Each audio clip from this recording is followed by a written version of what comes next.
So if not us, all of us, all of us, we talk about different states of consciousness. Well, there's a debate over this word consciousness.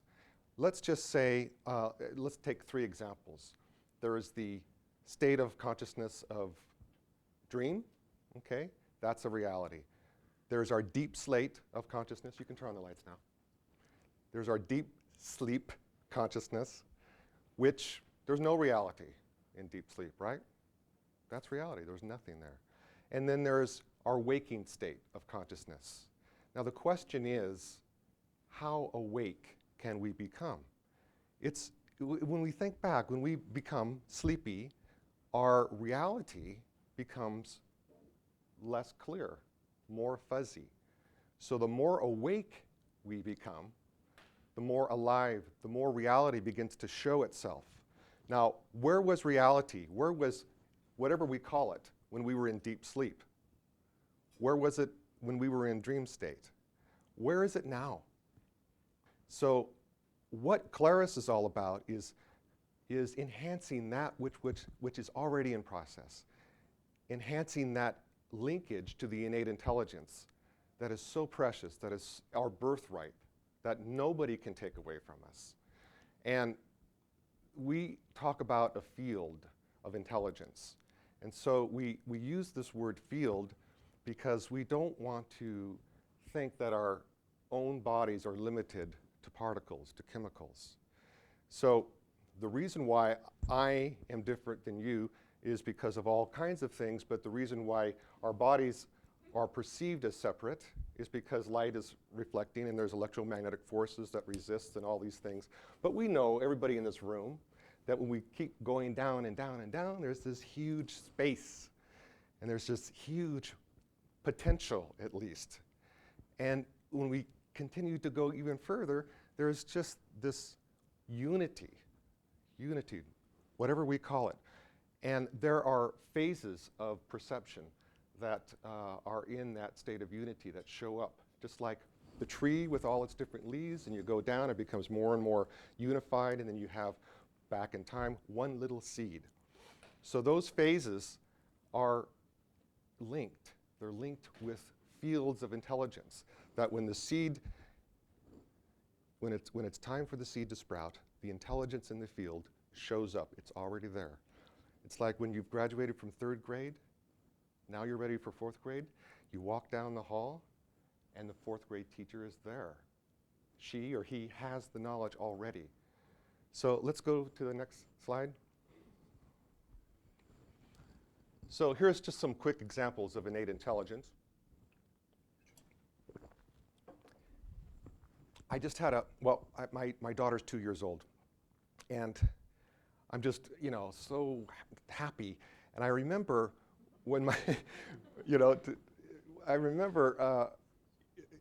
since I'm a late bloomer, and my wife got pregnant, it was like a miracle and everything.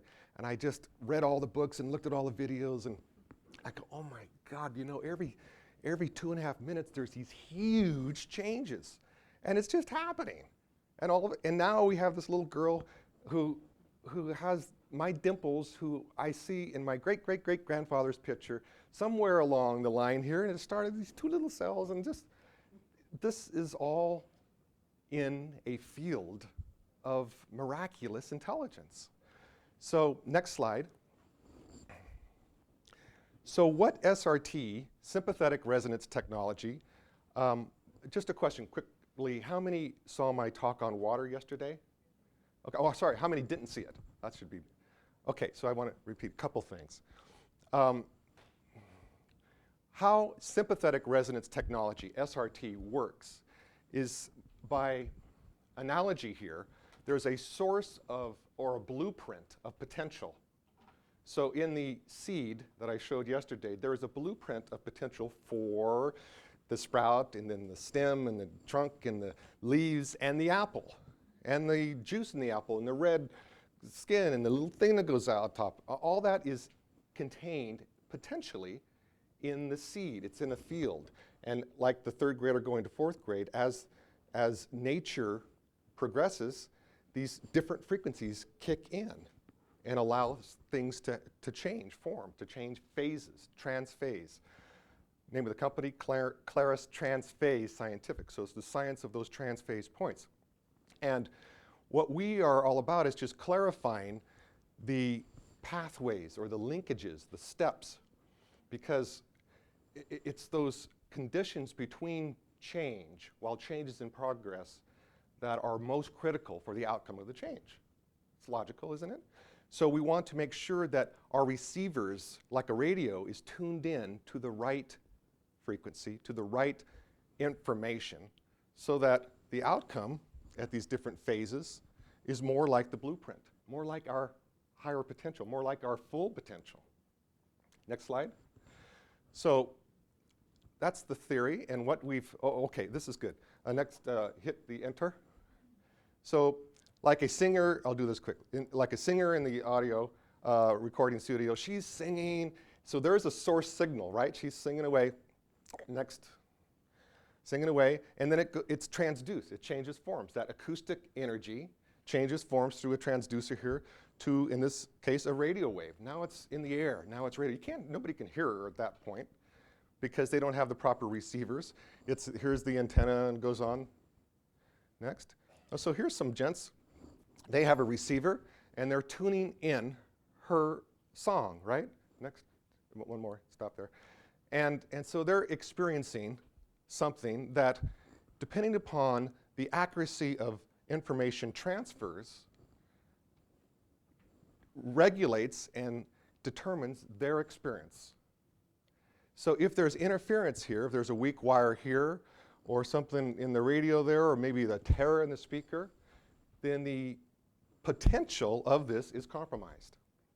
And that's how we compare the interference with our own linkage with our innate intelligence. If there's some interference there, call it stress, call it karma, whatever you want to call it, if there's some interference, then our experience of life is compromised relative to those interference patterns, those interference blockages, if you will.